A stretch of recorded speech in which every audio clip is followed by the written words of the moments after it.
My name is Jake Mallory, and I've never been a man who asked for the spotlight. I fix things. Quietly. Systematically. Completely. It's how I've always operated, whether it's a busted pipeline, a broken system, or a failing relationship. But nothing in my life prepared me for the sound of my father-in-law's voice that night. I remember it clearly. I was in my Chicago condo, second glass of bourbon in hand, watching snow tap against the window. Mira had been distant lately, quieter than usual, but I figured it was stress. Then my phone buzzed. "Jake," Gerald Prescott said, skipping any greeting, "you're our last hope." The words sat in the air like smoke. He didn't mean them as flattery. He meant it as duty. His voice didn't carry desperation. It carried the burden of expectation, the kind that made you forget you had a choice. Mira had been crying earlier. Her mother had left voicemails with that high-pitched whimper only guilt-tripping mothers-in-law perfect over time. "It's your legacy too, Jake," Mira had said. But it wasn't. Not really. The Ridgeview Inn was a Prescott creation, 5 decades old, planted in the heart of a sleepy mountain town called Aspenridge. They hadn't asked me to help while they still had pride. They called when the bank was circling like a buzzard and every guest check-in felt like a final breath. I sold my place within a week. Cashed out some investments. Pulled from the emergency fund I swore I'd never touch. Mira looked at me like I was some kind of hero, but I didn't feel like one. I felt like a placeholder for the man she wanted me to become, a Prescott man. I moved to Aspenridge in January, when the wind bit through coats and the sky forgot how to be blue. The Ridgeview Inn sat just off the main road, its once pristine white siding now dulled by neglect and soot. The sign flickered like it wasn't sure if it still belonged.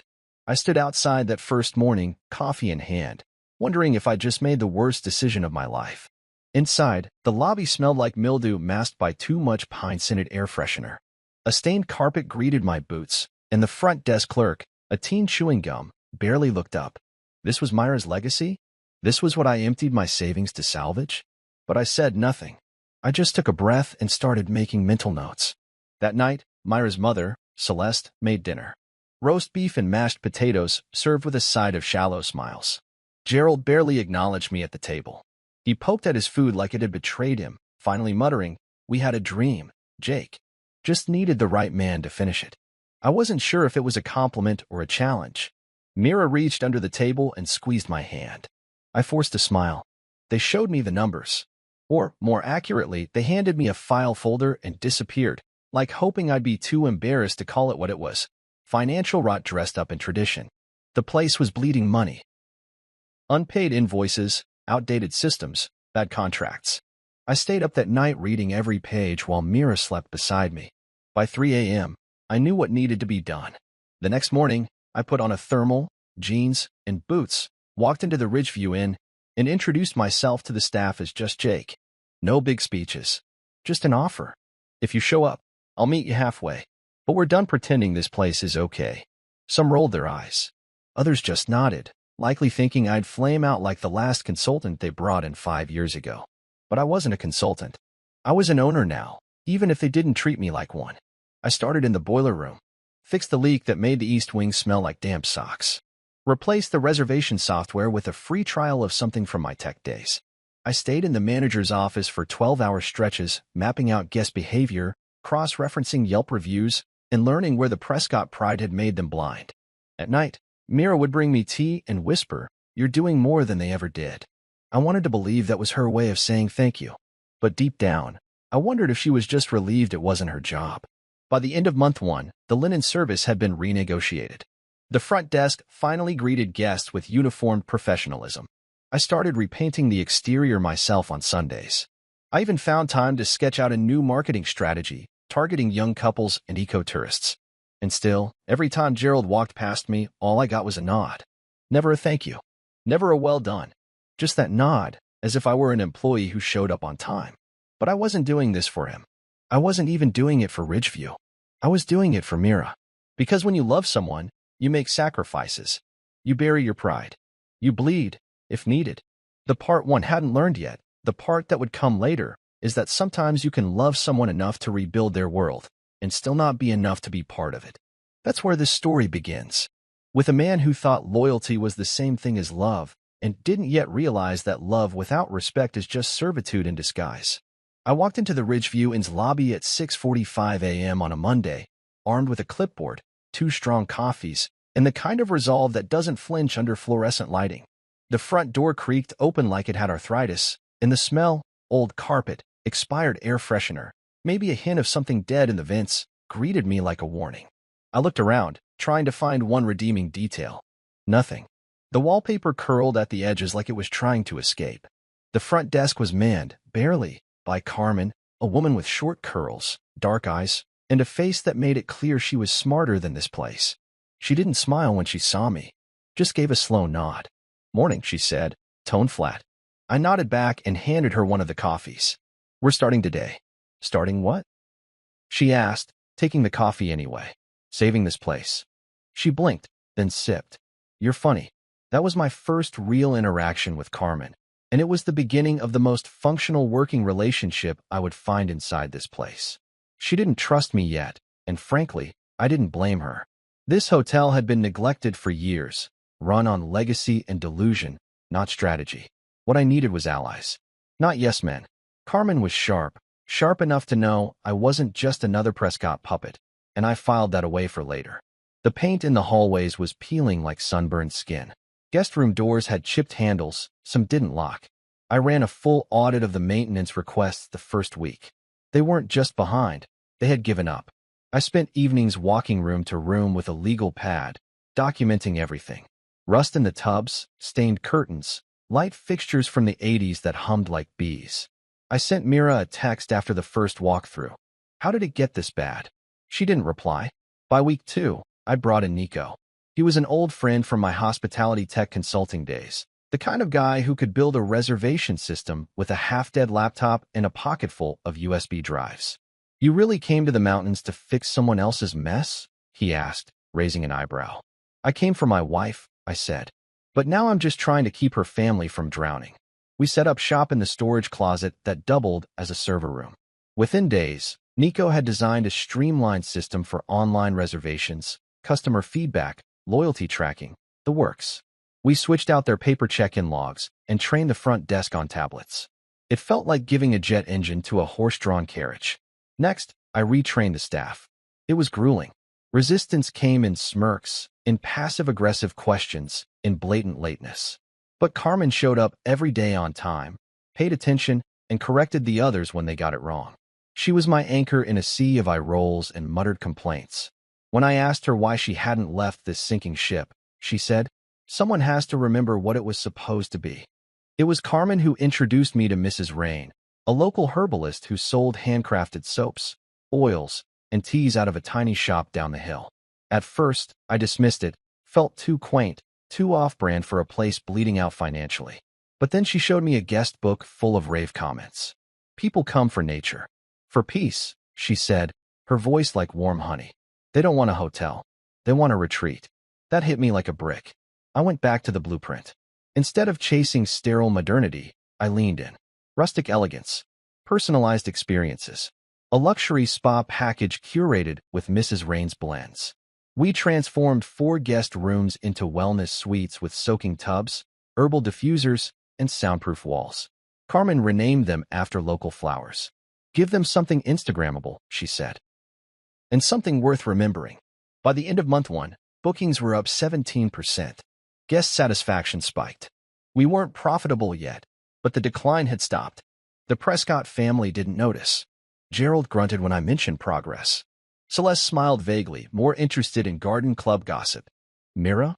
She was proud, I think, but distracted, always on her phone, always slipping away to take calls that weren't about us.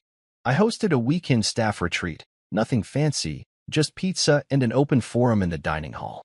We talked about what this place used to be, what it could become. I watched Carmen take notes. Nico offered ideas on automation. Even the housekeeping team, once silent, asked for new uniforms.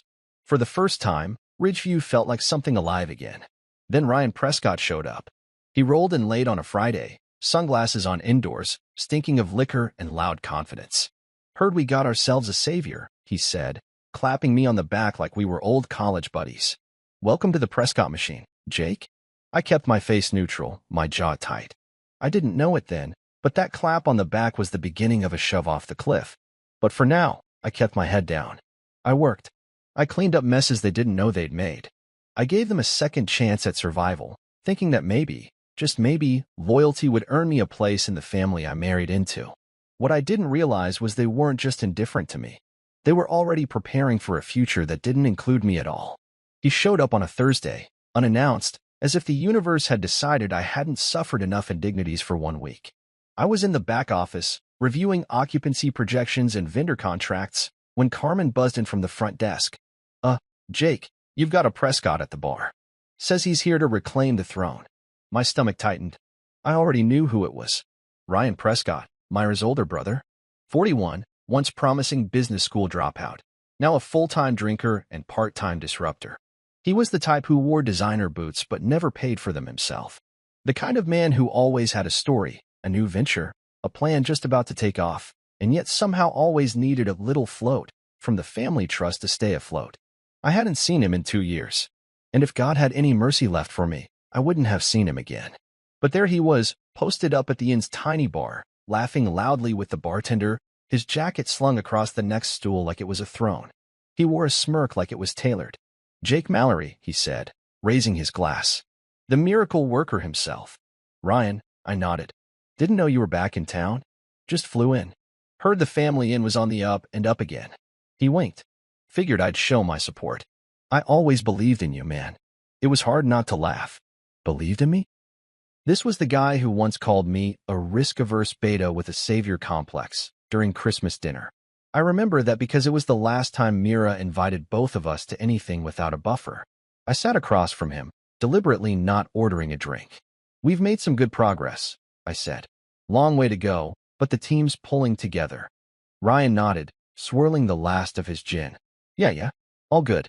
But I hope you know this place doesn't work without the Prescott touch. It's in the name. You get that, right?" There it was. The gut punch delivery. The subtle reminder. I may have been doing the work, but the name on the wall wasn't mine. He leaned back, looking around like he owned the air we were breathing. I didn't rise to the bait. I'd learned not to. Arguing with Ryan was like wrestling with smoke, pointless and exhausting. Over the next few days, he lingered like a shadow that wouldn't lift. He sauntered into morning briefings late, cracked jokes while I tried to outline objectives, flirted with 2 of the servers in front of guests, and made snide comments about corporate types who don't get mountain culture. When I pulled Carmen aside to check morale, she didn't even hesitate. "He's a walking HR complaint," she said, arms crossed. "But everyone's too scared to speak up. He's Gerald's son." I nodded. That's what I feared most. Ryan wasn't just another toxic family member.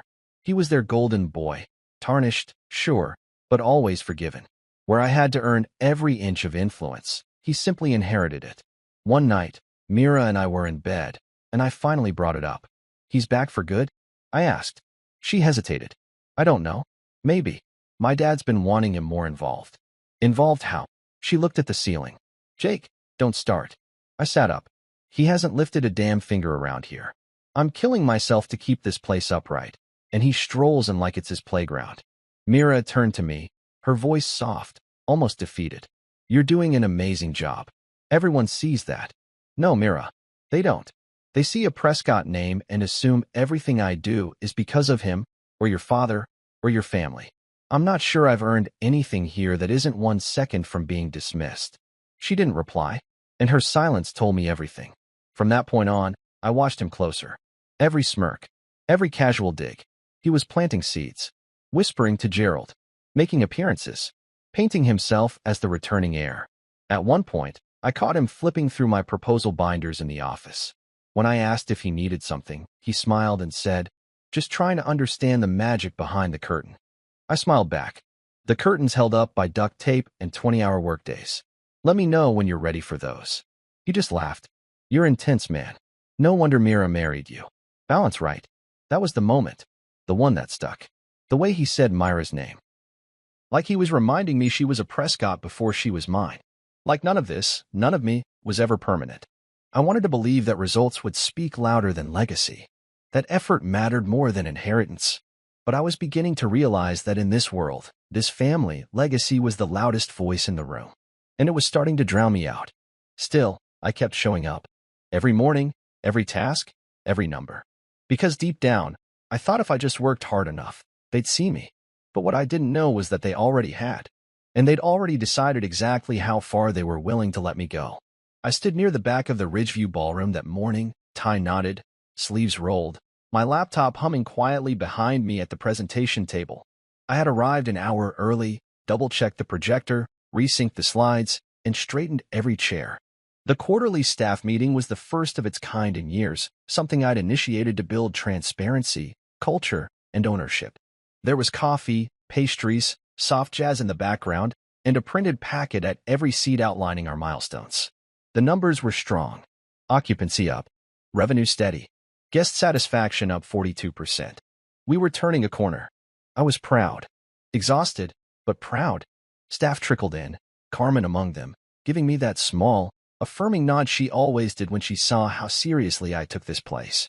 Nico was pacing near the coffee urn, reciting some last-minute notes on tech improvements. Even some of the more skeptical housekeepers looked slightly less suspicious of the meeting than they had the week prior. Then the Prescott family arrived, Gerald in his dated navy blazer, Celeste in a soft lilac shawl that probably cost more than our monthly laundry services, and Mira, serene and unreadable in a beige wrap dress. They sat together like royalty attending a town hall, slightly apart from the rest of us, making it known they weren't part of the team, they were above it. Ryan wasn't with them, which surprised me. Maybe even gave me hope. I stepped up to the mic, nodded once, and started in. Good morning. I want to thank each of you for being part of this rebuild. When I walked through these doors 4 months ago, this place felt like a house with no heartbeat. But thanks to your work, your ideas, and your trust, we've resuscitated the Ridgeview. Together. The room responded with polite claps and a few hopeful smiles. I clicked the remote. Graphs appeared. Charts. Customer testimonials. Everything from back-end systems to spa upgrades. I walked them through every data point, line by line, showing not just what we had done, but how we did it, with sweat, belief, and actual teamwork. And then, just as I moved to the slide titled, Next Phase Proposals, Gerald stood up. I paused, confused. Mr. Prescott? He raised a hand. Before we continue, we've got a special announcement. I stepped back, heartbeat suddenly loud in my ears. This wasn't planned. I looked at Mira. She wouldn't meet my eyes. Celeste clasped her hands in her lap, a tight smile stitched onto her face like a seam that might burst. Gerald cleared his throat. We've evaluated our leadership needs going forward, and after much thought, we've decided to appoint new executive oversight. Effective immediately, Ryan Prescott will assume the role of CEO of Ridgeview Hospitality. I didn't move. My hands stayed where they were, fingers still touching the clicker. The room shifted. Chairs creaked. Someone coughed. I could feel Carmen's eyes burning into the side of my head. Gerald smiled as if he hadn't just detonated a bomb. We're deeply grateful to Jake for his contributions during this transitional period. His support has helped stabilize the ship, and now we're ready for the family to lead it into the future. I looked at Mira. Still nothing. Not a glance. Not a wince. Just stillness. Like this was something she had already accepted long before it happened. Celeste added, her voice gentle and dismissive, Jake, thank you for your generosity. But Ryan's a Prescott. This is his legacy. Ryan strolled in from the side door then, in a too-tight blazer and that lazy grin that always made me want to swing. Don't take it personally, bro, he said, raising a champagne glass he must have had waiting. I got vision. Vision? He didn't even have sobriety before noon. The staff clapped, hesitantly at first, then louder. Some from confusion, others from fear. Or habit. I heard the sound echo through the ballroom like a slow humiliation. My humiliation. I stood still for another beat, fighting the instinct to react. Not here. Not with Carmen watching. Not with Myra's silence suffocating the last breath of what we used to be. I walked out. No words. No scene. Just out the ballroom doors, down the corridor, past the spa renovations I'd overseen myself, through the lobby I'd repainted 3 weekends ago with my own damn hands. I stepped into the cold, dialed Riley Jennings, my real estate attorney, and waited while the wind rushed past me like it couldn't leave fast enough. He picked up. Jake. Let's move forward, I said. Quietly. Because if they wanted a Prescott legacy so badly, they could have it. But I wasn't going to stand in the back of that ballroom ever again, building someone else's kingdom while being treated like a guest. That was the moment I stopped fixing their house and started building mine.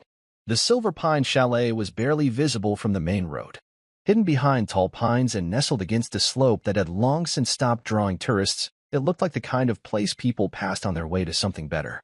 That's exactly why I bought it. The moment Riley handed me the deed, I drove up the winding mountain path alone. The Ridgeview sat behind me, proud and smug, a house of glass and ghosts. But this was untouched potential. The paint was faded, the decks sagging, and the signage out front hadn't been lit in years. But it had structure, space, silence, and most importantly, freedom. It was 2 miles from Ridgeview, far enough to escape their shadow, close enough for them to watch me build something they'd never imagined. That night, I stood in the middle of the empty lobby, floors dusty, windows streaked, and I exhaled the weight of 1,000 unsaid words. I wasn't here to prove myself anymore. I was here to create. I called Carmen first. She didn't ask questions, just said, "When do we start?" By the end of the week, she'd packed up her things from Ridgeview and joined me at Silver Pine. Nico was next. He laughed when I told him the plan. "Starting from zero," he said. "That's when I'm at my best." Then he boarded a train and was there in 2 days. The Prescott family didn't know yet. I didn't care. Let them think I had disappeared. The best revenge is never rage, it's resurrection. We got to work fast. I sketched the new layout by hand. A glass ceiling spa with a view of the stars, 7 luxury cabins with floor-to-ceiling windows, a communal fire pit, a gourmet dining room with local-sourced menus, and a trailside yoga deck. Nico rebuilt the system infrastructure from scratch, syncing booking tools and guest profiles before we'd even installed new floors.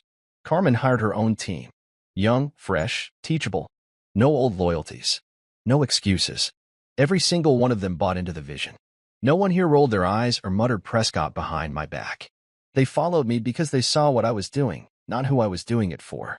I brought in Anika during the 2nd month. She was a design consultant I'd met years back in Aspen, back when she was sketching out lobbies for resorts with 7-figure budgets. When she walked into Silver Pine, her boots crunching softly against the gravel, she took one slow turn and said, "You've got something special here, Jake. Raw, but special." She designed the entire aesthetic Scandinavian influence with a warm, rustic undertone.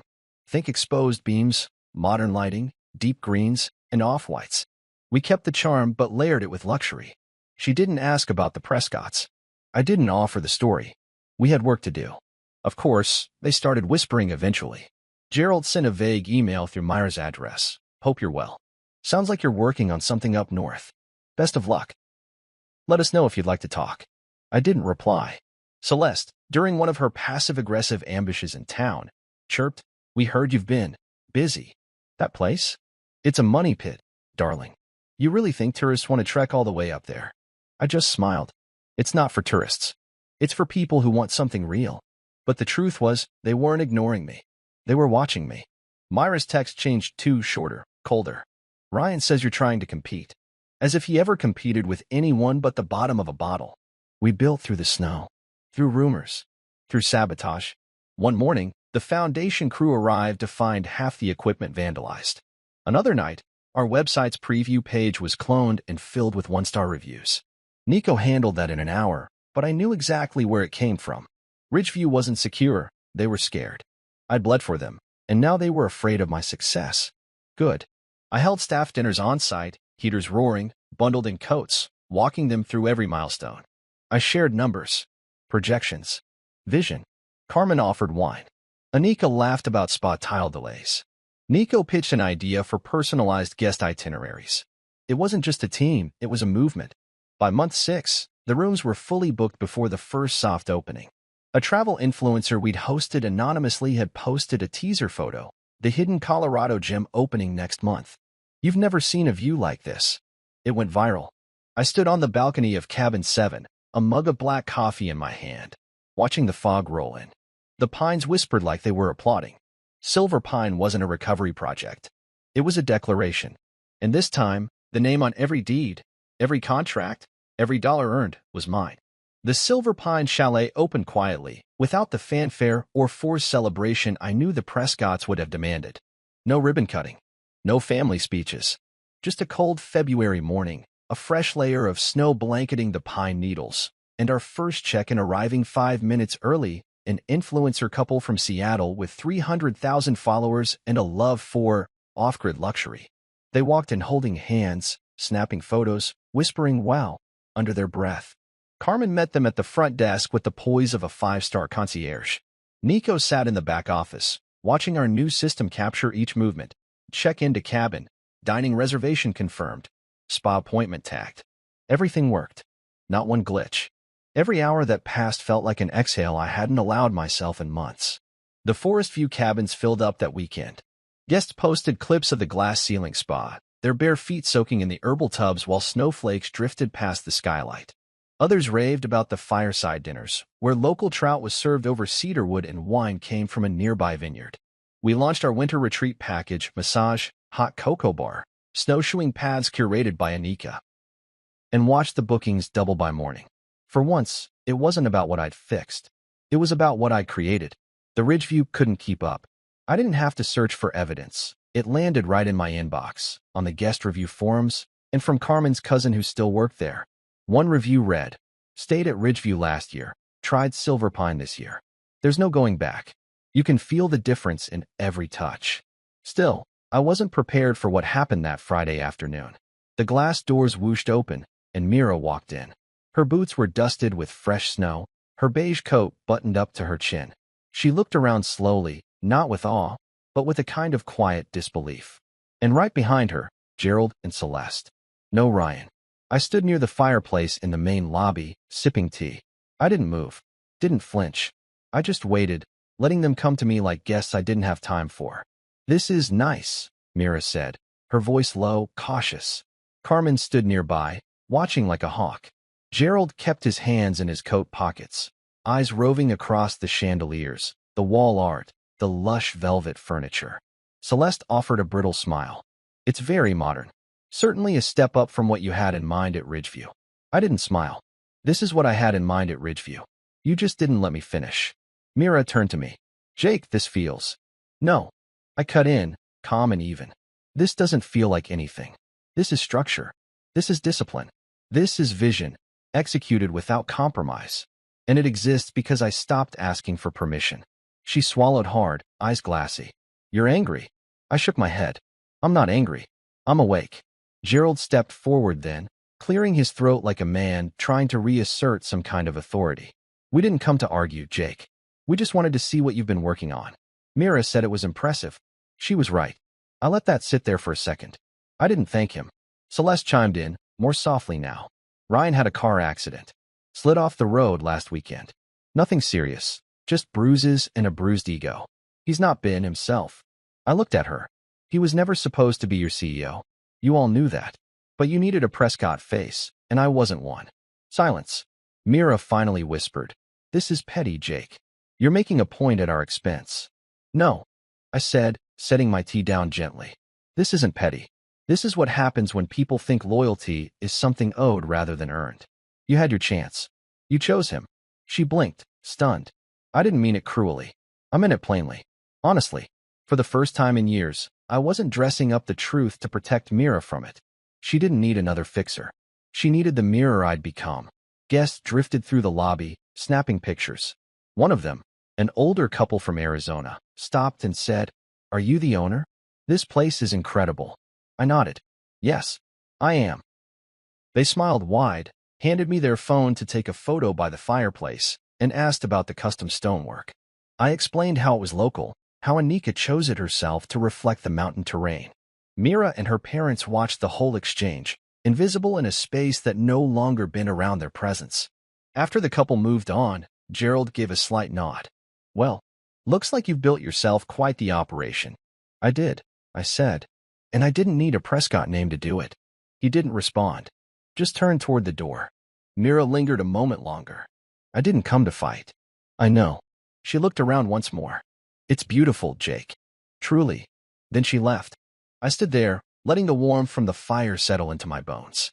The lobby buzzed with guests, laughter, the chime of wine glasses. The lights were on, not just the bulbs, but everything. Every part of me that had once felt dimmed, buried beneath someone else's dream, was lit now.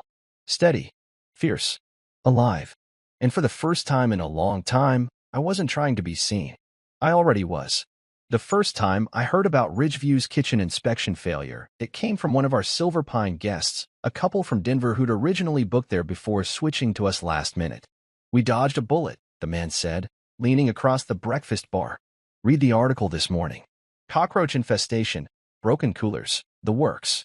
Bet that place won't survive the season. I didn't respond. Just gave a polite nod and refilled his coffee.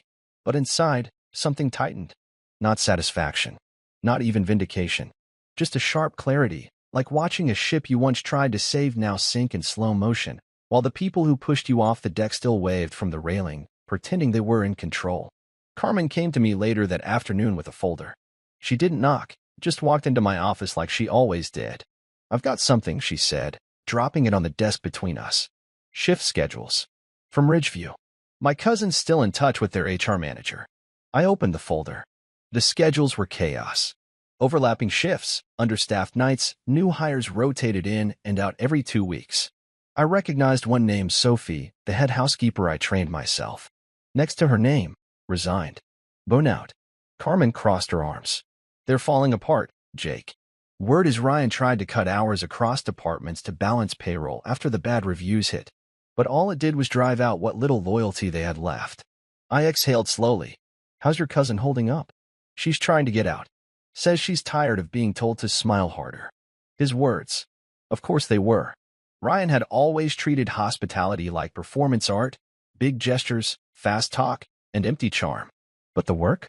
The long hours, the quiet accountability, the invisible grind? That was beneath him. And now the foundation was crumbling. Ridgeview wasn't failing because of one bad audit or a few angry guests.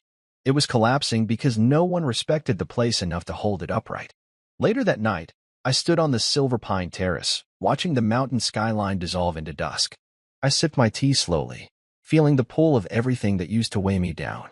Ridgeview's lights flickered dimly in the distance, less like a competitor now, more like a ghost. I didn't gloat. I didn't cheer. I just watched. At 9:43 p.m., my phone rang. It was Mira. I hadn't heard her voice since she stood in the Silver Pine lobby and called me petty. I almost let it ring out, but something in my chest, something stubborn and unfinished, told me to answer. "Jake," she said. Her voice was quiet, raw. "I'm sorry to call this late." I didn't say anything. I waited. "They're panicking," she continued. "The staff's quitting. Bookings are down. Mom's having anxiety attacks. Dad's pretending everything's fine, but it's not." And Ryan, her voice caught for a moment. He left, just took the truck and disappeared. No goodbye, no plan, nothing. Silence stretched across the line like a held breath. I thought maybe you'd want to know. I sat down on the edge of the fire pit wall, letting her words settle. I thought about everything I'd sacrificed to prop that place up. The money, the time, the dignity. And I thought about how easily they cut me out the second they didn't need me. How Mira had stood there, watched them hand Ryan the crown I built, and said nothing.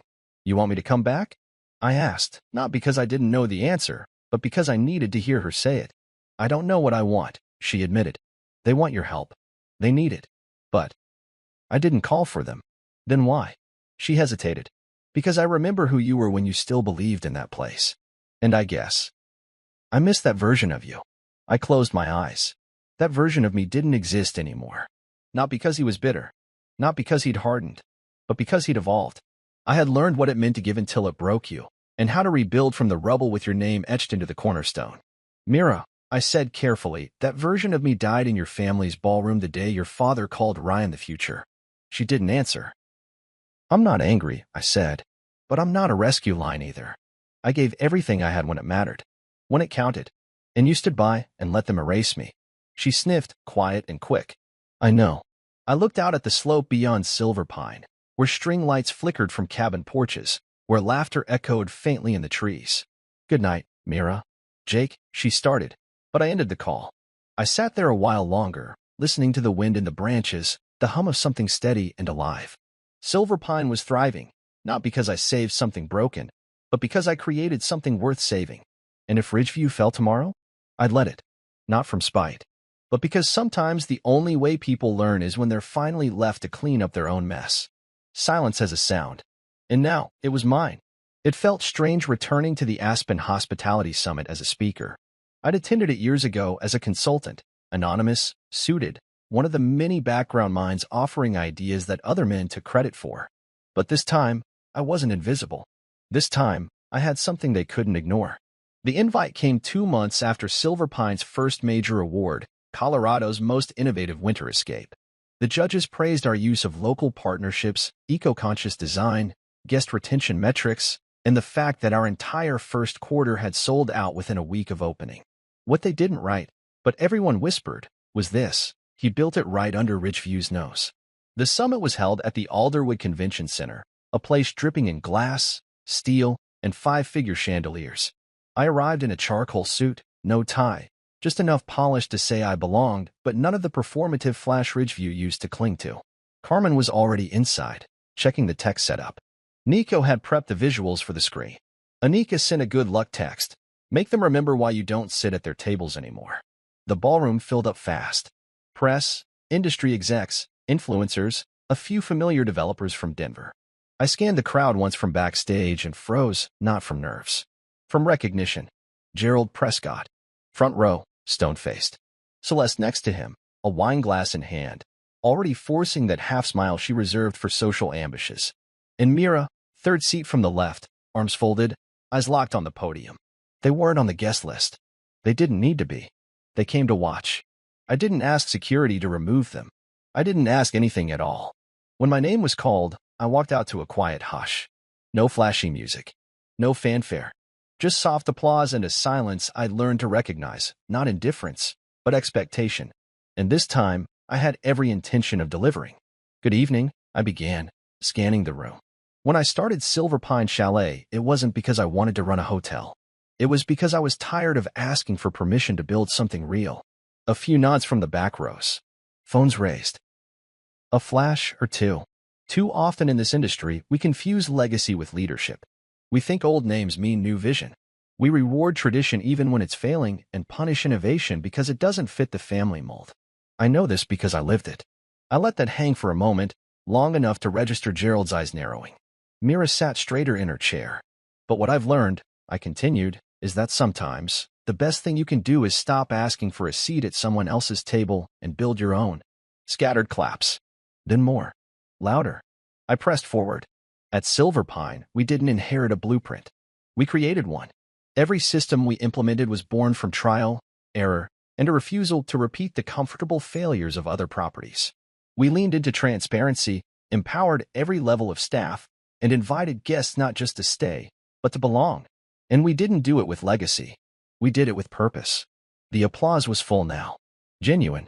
I clicked to the next slide, side-by-side images of Silver Pine Spa, our forest cabins at night, and our guest dashboard. No Ridgeview. Not once. Not needed. I ended with this: you don't need to come from a name to build something worthy of one. Sometimes, all it takes is losing everything you thought you needed to create something that finally reflects who you really are. Standing ovation. Full room. Reporters scribbling. Flashbulbs again. But I didn't look at them. I looked at her. Mira. She was still seated, hands clasped, expression unreadable. Not anger. Not pride. Just a look I couldn't place, something between realization and regret. I walked off the stage without waiting for validation. Carmen met me in the wings, grinning. You just baptized this entire room. Nico joined us, handing me a drink. Think Ridgeview wants to partner now? I didn't answer. Because that wasn't the point anymore. This wasn't about beating them. It was about freeing myself. I had spent too many years trying to be enough for a name that only wanted my labor, not my leadership. And now, standing in a hall full of industry giants, being quoted and photographed, I realized the truth. I had returned, not to reclaim what I lost, but to remind them that I never needed their approval to begin with. I was no longer the man who built kingdoms in other people's names. Now, I was the king of my own. The invitation came by text. No fanfare, no apology. Just 4 words. Dinner. Tonight. 7 p.m. Mira sent it. No context. No explanation. I stared at it for a while, the text hovering on my screen like a test I had no interest in taking. But part of me was curious. Not for reconciliation, those bridges were dust, but because I wanted to see just how far they'd fallen before finally saying the words they should have said months ago. We need you. I didn't dress up. A dark sweater, clean jeans, the same jacket I wore the day I left Ridgeview without a word. When I pulled into their long driveway, the house looked smaller than I remembered. Funny how that happens. Once you've built your own foundation, the places you once begged to belong to start shrinking. Celeste greeted me at the door. Her smile didn't reach her eyes. "Jake," she said, stepping aside. "Thank you for coming." "Didn't say I was staying long," I replied, walking in. The house smelled like rosemary chicken and tension. Gerald was already at the table, his posture straight, the wine already poured. Mira hovered by the kitchen, nervously adjusting silverware, her lips pressed into a thin line. No one said much during the meal. Small talk about the weather, how busy town had gotten, a forced laugh about a power outage the week before. I let them spin their wheels. I wasn't here for chit-chat. They weren't either. We were circling the real reason, waiting for someone to break. Gerald was the first to fold. "We need to talk business," he said, setting his fork down with finality. Mira glanced at me, then looked away. "We misjudged things," he went on. "Ryan, he wasn't ready. Still isn't. We haven't heard from him in weeks. The board's nervous. Our investors have started asking questions we can't answer. We're hemorrhaging bookings. Our last health inspection failed," I finished, taking a sip of my wine. "I know." He blinked. "You've been watching?" "No," I said flatly. "But the truth has a way of getting around."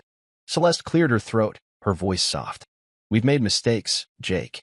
We see that now. But you've always had the vision. The discipline.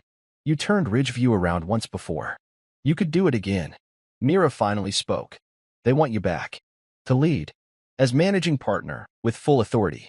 Dad's willing to sign the control clause over. It would be yours, Jake." I set my fork down, slowly, deliberately. Then I looked at each of them, Gerald's desperation thinly veiled by his pride, Celeste's guilt covered in practiced charm, Myra's face somewhere between longing and shame. I let the silence stretch. Let them feel what I had felt in that ballroom, the weight of being discarded. Then I leaned back in my chair and said it without anger, without venom, just clarity. "You had me when it mattered. You chose Ryan. You let me walk out after saving your legacy and didn't lift a finger. You didn't just betray me. You made it clear I was replaceable. And now that your natural leader has run your business into the ground, you want me to come mop up the mess. Again." Mira swallowed hard. "Jake, this isn't about—" "Yes, it is," I said, my voice calm but unwavering. "This is about respect. About how you all saw me as a workhorse. A placeholder. Not a partner." Celeste looked down. Gerald opened his mouth to argue, but I stopped him with a shake of my head. "I built Silverpine from nothing," I continued. "No family name. No inheritance. Just grit, patience, and people who actually believed in me. And now it's thriving. I don't need Ridgeview. I don't need your table." Myra's voice was barely above a whisper. "And what about us?" I met her eyes then. The same eyes I once believed held forever. The same woman I moved across the country for. Invested everything into. The silence between us wasn't just about business. It was years of choosing convenience over conviction. Safety over support. "There's no us," I said gently. "Not anymore. Not when you watched them cut me down and said nothing." Her eyes welled, but didn't spill. Celeste stood, as if the room had become too heavy. Gerald just sat still, staring at the table like it might explain how everything had unraveled. I stood up, took one last sip of wine. "I wish you the best," I said to no one in particular. "But I'm not your fixer. I'm not your fallback. I'm not coming back." I walked out without a goodbye, the sound of my boots echoing against the marble floor. It wasn't a victory lap. It wasn't revenge. It was release. That dinner was the last time I stepped foot in their house. Not because I hated them, but because I finally loved myself more than their approval. Every morning starts the same now. I brew my coffee slow, black and hot, and step out onto the wraparound deck outside my cabin at the highest ridge of Silverpine Chalet. Below me, the valley stretches wide, painted with pine trees and early sunlight. Some days the snow is fresh and untouched, blanketing the world in a kind of calm I never knew I needed. Other days, the wind dances through the trees, playful and untamed. But no matter the mood, this view never changes. It reminds me who I became when I stopped asking anyone for permission to be myself. Guests are already moving about. Couples stroll arm in arm toward the dining cabin. Staff prepare trays of warm pastries, fresh fruit, herbal tea blends. Carmen oversees breakfast service now. She runs the operations tighter than anyone I've ever worked with, and she does it with quiet authority. Every guest who checks in ends up knowing her name before they leave. Nico's become something of a tech legend in the boutique hospitality space. He consults for other resorts now, builds systems that mirror the one he crafted here. We laugh sometimes about how it all started in a dusty old Ridgeview closet. next to a busted fax machine and boxes of expired guest robes. Anika and I are drawing up plans for a second property now, something near a coastal forest out west. Different vibe, same energy. A place with purpose and story, designed from the ground up with care, not ego. And me? I'm finally known not just for what I gave, but for what I built. That distinction matters. Because for so long, my name was only ever attached to someone else's. Myra's husband. The Prescott family's fixer. The man who helped but never led. The man who donated his time, his money, his skill, and got silence in return. But Silver Pine? It's mine. In every beam, every stone, every ledger entry. I remember painting the railings by hand when the budget didn't allow for contractors. I remember sleeping in the unfinished spa room on a cot so I could oversee an early plumbing install. I remember Carmen bringing me black coffee and saying, "This is going to work, Jake. You know that, right?" I didn't, not then. But I wanted to believe her. I think belief is underrated. It's easy to love someone.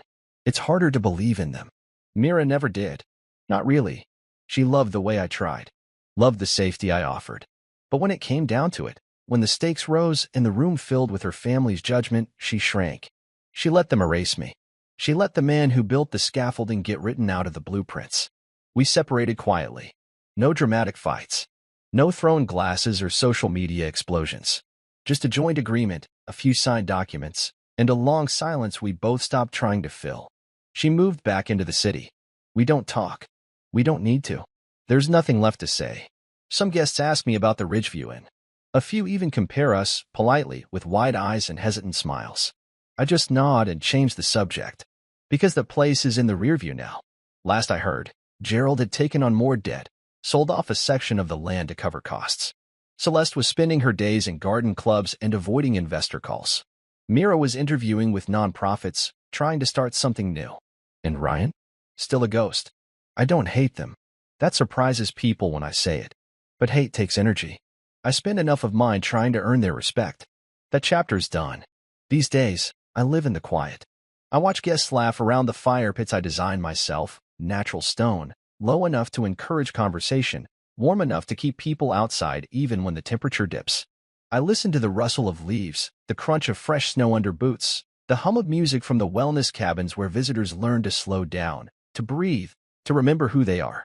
Sometimes I catch a glimpse of Ridgeview through the trees, faint, faded, like the ghost of a memory that no longer hurts. And when I do, I smile. Not because they lost, but because I didn't. Because I didn't let them decide my value. I didn't let them bury my name under theirs. I didn't let love make me small.